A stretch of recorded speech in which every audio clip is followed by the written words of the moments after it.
توحید ہے، اللہ ہمارا حسن ظن ہے، ہم اللہ سے دعا کرتے ہیں کہ اللہ اس کو اپنے اولیاء میں شامل کر لے، لیکن گارنٹی نہ آپ میری دے سکتے ہیں نہ میں آپ کی دے سکتا ہوں، وہ اللہ کے علم میں ہے۔ کبھی کسی کے بارے میں یہ نہ کہ یہ آپ نے اکثر ایک جملہ سنا ہوگا، مغفور، مرحوم، ارے اس پر لازمی رحم کیا گیا، آپ کو اطلاع کس نے دی؟ یہ مغفور ہے۔ کسی کا بابا فوت ہو جائے وہ لکھتا ہے ابا جان مغفور و مرحوم، یوں فرمایا کرتے تھے۔ یہ مغفور و مرحوم کی خبر آپ کو کس نے دی؟ یہ تو اللہ کے پاس معاملہ ہے، یہ تو اللہ کے پاس پہنچ چکے ہیں۔ اللہ ان پر رحم کرتا ہے یا ان کی اندر کی کیفیت جانتا ہے، اللہ کے علم میں ہے۔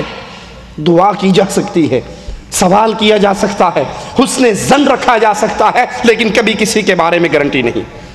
اولیاء اللہ کا نام سنتے ہی ہمارے ذہنوں میں خاص قوم آتی ہے۔ آئیے ذرا میں آپ کو چند وہ صفات اولیاء اللہ کی سنا دیتا ہوں کہ جس میں یہ صفت ہے اس کا تو اللہ سے امید ہے کہ یہ اللہ کے پیاروں میں شامل ہوگا، اور جس میں وہ صفت نہیں ہے وہ اللہ کے اولیاء میں شامل نہیں۔ سب سے پہلی صفت اولیاء اللہ کی، اللہ کا ولی کون ہو سکتا ہے؟ قرآن بتاتا ہے الا ان اولیاء اللہ لا خوف علیہم ولا هم يحزنون الذین آمنوا وكانوا يتقون۔ اللہ کے اولیاء پر، اللہ کے دوستوں پر، اللہ کی جماعت پر کوئی خوف نہیں، کوئی ڈر نہیں، کوئی غم نہیں۔ یہ کون ہیں؟ مالک نے اسی آیت میں اس کی وضاحت کر دی، الذین آمنوا، یہ اہل ایمان ہیں۔ جو بندہ اللہ کی توحید کو نہیں مانتا، یاد کر لیجئے موٹا سا اصول یہ دیکھنے کے لیے کہ یہ اللہ کا ولی ہے یا اس راہ کا راہی ہے یا نہیں، جو بندہ اللہ کی توحید کو نہیں مانتا، جو اللہ کی توحید میں کسی اور کی شراکت کو شامل کرتا ہے، شرک کا جریمہ ادا کرتا ہے، یہ قطعاً اللہ کا ولی نہیں ہو سکتا۔ اللہ کا ولی یہ ہے جس کو قرآن کہتے ہیں الذین آمنوا، جو ایمان لے کر آئے اللہ کی ذات پر۔ اللہ کی ذات پر ایمان کیا ہے؟ مالک تنہا ہے، یکتا ہے، وحدہ لا شریک ہے، وہ اکیلا ہے، اپنی صفات میں، اپنی عبادت میں اس کا کوئی شریک نہیں، وہ اپنی ذات میں بھی اکیلا ہے۔ اس کی ذات میں نہ عیسیٰ اس کا بیٹا ہے، نہ عزیر اس کا بیٹا ہے، نہ فرشتے اس کی بیٹیے ہیں۔ وہ اپنی ذات کی شراکت سے بھی مبرہ ہے، پاک ہے، سبحان ہے۔ وہ اپنی عبادت کی شراکت سے بھی پاک ہے۔ وَكَانُوا يَتَّقُونَ، اور اولیاء اللہ اللہ سے ڈرنے والے۔ حدیث قدسی ہے، مالک عز و جل فرماتا ہے میرا بندہ سب سے زیادہ میرے قریب فرض اعمال سے ہوتا ہے، فرض ادا کرتے ہوئے جو فرائض میں نے اس کے ذمے لگائے ہیں یہ اس کو ادا کرتا ہے اور میرے قریب ہو جاتا ہے۔ اب سوچئے جو اولیاء ہمارے ہاں معروف ہیں، کبھی فرض نماز پڑھتے ہوئے دیکھا آپ نے ان کو؟ وہ کہتے ہیں مولانا یہ نمازیں تو عام لوگوں کے لیے ہیں، جو اس سٹیج پہ پہنچ جاتا ہے ان کے لیے پھر یہ نماز روزہ خلاص ہو جاتا ہے، وہ تصوف کے بہت عالی مقام پہ پہنچ کے وہ اندر ہی اندر نماز پڑھتا۔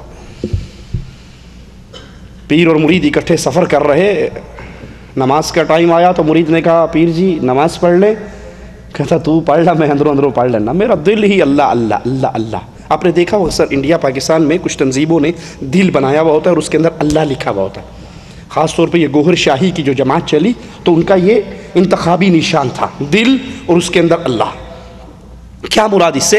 کہ اب ہمارے طریقوں پہ چلتے ہوئے جب آپ ذکر اور اذکار کرو گے آپ کا دل اللہ اللہ کرے گا، سانس کے ساتھ ضربے لگاتے ہوئے دل پہ ضربے لگاتے ہیں اور پھر دل جاری ہوتا ہے، دل سے اللہ اللہ کی صدائیں نکلتی۔ کہا جب اس سٹیج پہ پہنچ گئے نا خلاص اب نہ نماز کی ضرورت ہے، نہ روزے کی ضرورت ہے، نہ حج کی ضرورت ہے، نہ زکوٰۃ، کسی چیز کی ضرورت نہیں، کیونکہ آپ کا دل جاری ہو گیا۔ اور اللہ عز و جل کیا فرما رہا ہے؟ مالک کا فرمان کیا ہے؟ بندہ سب سے زیادہ اللہ کے جو قریب ہوتا ہے وہ کس چیز سے قریب ہوتا ہے؟ فرائض کے ذریعے۔ اللہ کا بندہ اللہ کا ولی بنتا ہے، اللہ کے قریب ہوتا ہے، اللہ کا پیارا بنتا ہے سب سے زیادہ فرائض سے، اور پھر فرائض کے ادا کرنے کے بعد میرا بندہ نفل عبادات کے ذریعے میرا اتنے نزدیک ہو جاتا ہے کہ پھر میں اس سے محبت کرنے لگتا ہوں۔ فرض کی ادائیگی کے بعد نفلوں کی ادائیگی شروع ہوتی ہے۔ رسول کریم صلی اللہ علیہ وسلم حضرت حفصہ سے ناراض ہوتے ہیں، آسمان سے جبرائیل اترتا ہے اور کہتا ہے نبی اس سے رجوع کیجئے، کیوں؟ انہا قوامۃ صوامہ، یہ رات کو قیام کرنے والی، دن کو روزے رکھنے والی، اللہ کو اس کی یہ ادا بڑی پسند آئی ہے اور یہ جنت میں بھی آپ کی بیوی ہے۔ یہ نفل طریقے ہیں، یہ نفل اعمال ہے، نفلی اعمال سے انسان اللہ کے قریب ہوتا ہے۔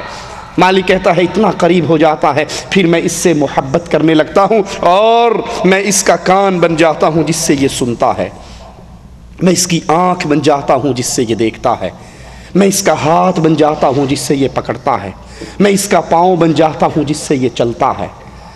اللہ کہہ رہا ہے میں اس کا کان بن جاتا ہوں، اس کی آنکھ بن جاتا ہوں، اس کا ہاتھ بن جاتا ہوں، اس کا پاؤں بن جاتا ہوں جس سے یہ دیکھتا ہے، اور پھر جب یہ مجھ سے کوئی چیز مانگتا ہے تو میں اس کو ضرور عطا کرتا ہوں۔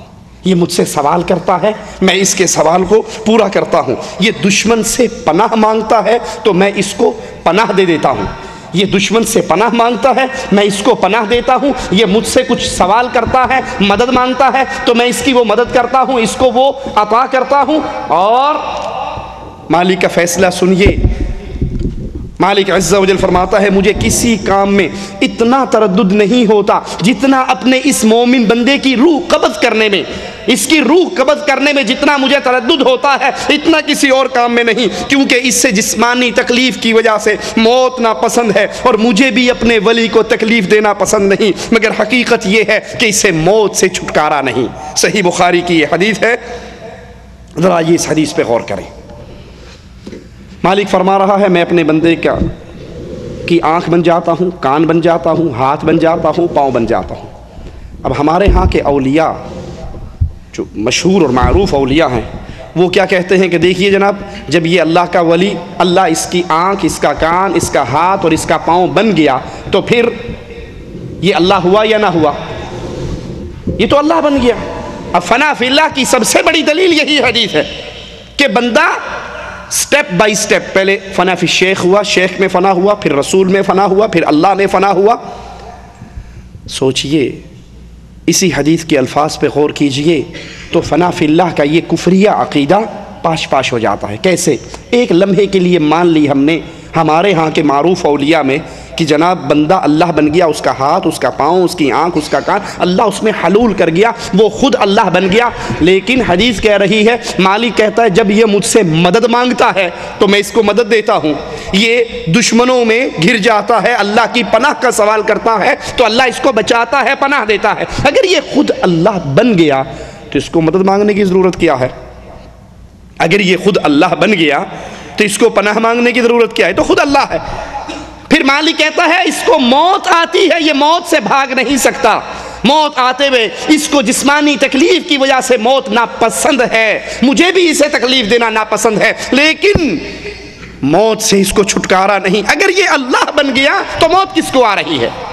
یہ عقیدہ کفر کا عقیدہ ہے کہ انسان میں اللہ حلول کر جاتا ہے، اللہ بندے میں آ جاتا ہے، بندہ اللہ میں پہنچ جاتا ہے، فنا فی اللہ ہو جاتا ہے یا حلول ہو جاتا ہے۔ یہ دونوں عقیدے کفر کے عقیدے ہیں جن کی سب سے بڑی دلیل وہ حدیث کے اسی بخاری کی اسی حدیث کو لے کر توڑ موڑ کر اپنا موقع پیش کرتے ہیں، اور یہ حدیث پوری پڑھ لی جائے تو ان کے عقیدے کو پاش پاش کرتی ہے کہ اللہ فرماتا ہے میرا بندہ مجھ سے مدد مانگتا ہے، میں بندے کی مدد کرتا ہوں، وہ مجھ سے پناہ مانگتا ہے، میں اس کو پناہ دیتا ہوں، اس کو موت سے فرار نہیں ہے، میں اس کی موت تو میں نے قبض، اس کی روح تو قبض کرنی ہی ہے، اسے موت تو دینی ہی ہے۔ اگر یہ اللہ ہو جاتا ہے تو اللہ کو موت نہیں، یہ موت کس کو آ رہی ہے؟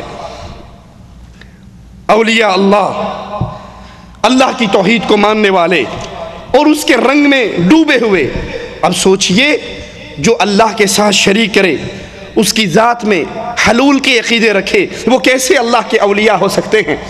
چاول کا دیکھ کا ایک چاول آپ کو چیک کروا دوں کہ حلول کا عقیدہ رکھنے والے کتنے کفریہ عقائد کے اوپر اپنی زندگی گزار رہے ہیں۔ یہ ہمارے ہاتھ کے اندر دیوان محمدی، صفحہ اس کا 136، رائٹر ہیں اس کے سلطان الکاملین حجت العارفین عبد النبی المختار حضرت خواجہ محمد یار فریدی کہتے ہیں سورۃ رحمان ہے تصویر میرے پیر کی، لا حول ولا قوت الا باللہ، انا للہ و انا الیہ راجعون۔